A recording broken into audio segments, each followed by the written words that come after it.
here's what they said. We are sorry to inform you that you missed your entrance exam, therefore your application is unsuccessful. You have to reapply in the next academic year. Hey guys, what's good, what's popping? It's a girl G, and welcome back to my YouTube channel. If you're a returning subscriber, welcome. If you are new to the channel, consider subscribing, and hopefully you enjoy all the videos that I upload. And if you are a returning viewer, consider subscribing too.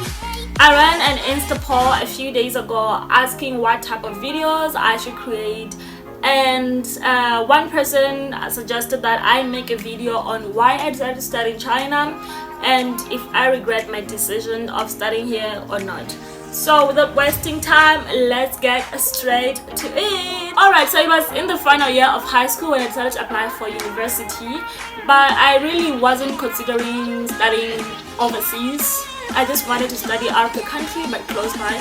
So my first option was University of Pretoria, and I knew that I was gonna get in, so I applied to University of Pretoria in August of my final year in high school. I applied for accounting because I was really sure that I wanted to do accounting and be a chartered accountant in the future. And my second option was actuarial science, and my last option was economics. I had to fill in like a 20-something page application form and then post it to the university by DHL. So my mother helped me fill in the 20-something page, and the deadline was like end of August. There's August and it's 31, the last day of August, and I actually sent my documents like a day before the deadline. So thanks to DHL, they were shipped overnight and then they arrived the next day. So I received a confirmation that, oh, we have received the documents, we'll get back to you, what. I'm like, oh, good, life is great. In the meanwhile, I was studying for my exams, and by November I was done with my last exams. I think October or November I was done with my exams, so I was finally done with high school and just getting ready, waiting to go to university. In December I went for a holiday, and by that time I wasn't even thinking of checking my mails to see if they have replied or something, because I was expecting like a real phone call, not some emails from the University of Pretoria. At that moment I wasn't even checking my emails or anything because it was holiday, and besides I thought that if they had news or anything they would call, since they called the last time. So I wasn't. Also I was thinking maybe they would send like an email or something. So during the holiday I wasn't checking my emails or anything until when I went back home. I arrived home like in the so I went back home, I think it was in the first or second week of January, and then I realized that, oh, these people haven't called, it's been a long time. So I decided to call. So I arrived home on a Saturday, and then I waited for Monday so I could call on Monday.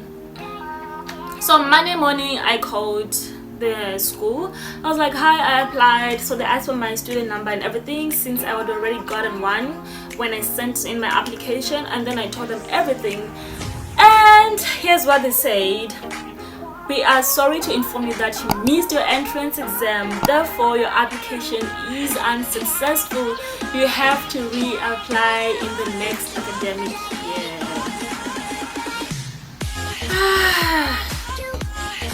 Yeah, that's what I was told. I was like, when was this exam written? Because I didn't see an email or anything about the exam. They were like, oh yeah, the details were posted on the student portal, and the exam was written last Saturday. So that same Saturday is the Saturday that I arrived from my holiday, and that same Saturday I was like, nah, I'll call on Monday and confirm. So I basically missed my examination. Application was unsuccessful, the new year began, and I had to find other things to do. So my friend Lynn, shout out to you, she was studying at the University of Botswana. So I used to go there sometimes, attend classes with her, or I'll be chilling in the library using, free internet and everything. I used to use a student card to enter and all that, so life was good. Studying in Botswana wasn't an option because I was already tired of being home. It's so annoying. I was like, at least if I can just go somewhere close but away, it will be fine. But then this time I was like, you know what, it is what it is. If it means going abroad, it is what it is. So my friend and I would be in the library, we'll be in the library or the computer lab, finding information, finding schools and stuff like that. And then that's how I finally applied to study in China, and then I got admitted. But before that, there was a phase where people started applying, I think from February, to study at the universities in Botswana. So there were these seminars where all universities come together in one building, and then students can leave their applications. So I really knew that I wasn't gonna study there, but I just had to show up, because what do the people say? They'll be like, oh, she's not gonna apply, what's she planning, and stuff like that. So I would actually go there with my friends sometimes to it was held at a place called Fragrance Mall, where people be leaving their applications for various universities. So I would go, I'll be asked, so what courses do you offer, what is this? I would leave, but I never left an application because I totally wasn't interested. So after that, I applied to China, and then that's how I made it to China. Then the next thing, I woke up one morning, like things were actually getting real now, So I woke up one morning and it was real. The flight ticket was already there, the visa was already in the passport. All I had to do was be at the airport and leave for China. And I think that was like one of the longest rides in my life. We stayed very, very close to the airport, maybe 15 minutes or so, or less if there's no traffic. But it was a long ride. You know how mothers are, how parents are. Oh, don't do this, oh, don't do this. Or like getting a lecture the whole time.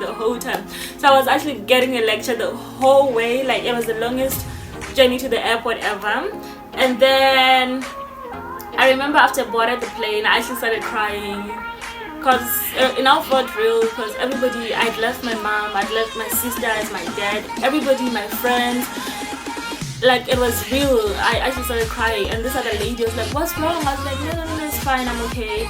The time I landed in China, I arrived like at 10 in the evening, like at 10:30. So there was somebody to pick me up. He came, he booked a train, a slow train, because fast trains don't travel overnight, like during the nighttime. So he booked a slow train with a sleeper bed, and I just got in there because I was so exhausted, and I slept and I woke up.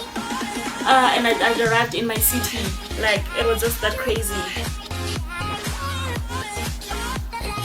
So I just woke up like hours later in the morning. He woke me up, as like, we've arrived. And then I just got off the train, and then boom, that was it. I was like in a totally different place. But to say the last things, being in China has really taught me a lot, like I've mentioned, and I've met great people from all over, people of different kinds and everything. And I could have been in another place, but I definitely wouldn't meet the people that I've met. I wouldn't have come across all the people that I've come across, or all the things that I've come across. So I'm actually grateful, and I believe that this is where I'm supposed to be, and I'm at the right place, so everything will just work out accordingly. When the coronavirus started, I know that a lot of people were like, oh, China this, China that, oh, the virus, people fled. They left the country. They're like, it's best to go home and just be there, because you don't know when this COVID is gonna end. But look at us now. Here we are living normally, like corona never happened. And then now the other countries, it's actually very bad. It's terrible. People are just stuck there. So that's also another great decision I made. The reason why I keep on saying I don't regret my decisions is that, in life, before you make a decision, always ask yourself like 2 or 3 times, is this what I want to do? It's either yes or no, and then you just come up with an answer for yourself. So I always tell myself that every time I decide, I'll be like, okay, I've chosen to stay here until I don't know, and I'm not going to regret my decision. So this is the decision I'm going to take. So doing that, saying that to myself, helps me a lot. It has helped me in a lot of things. So I end up not regretting a lot of things, because I make decisions after thinking like twice or thrice. And it's really helpful. You can also do it. Really enjoyed watching the video. Please give it a thumbs up and leave a comment down below, and also leave suggestions on what kind of videos you'd like to see on the channel. If you enjoyed watching this video, consider subscribing if you haven't. If you're already subscribed, consider sharing with your friends and their friends, and subscribe. Until next time, thank you so much for watching. Bye.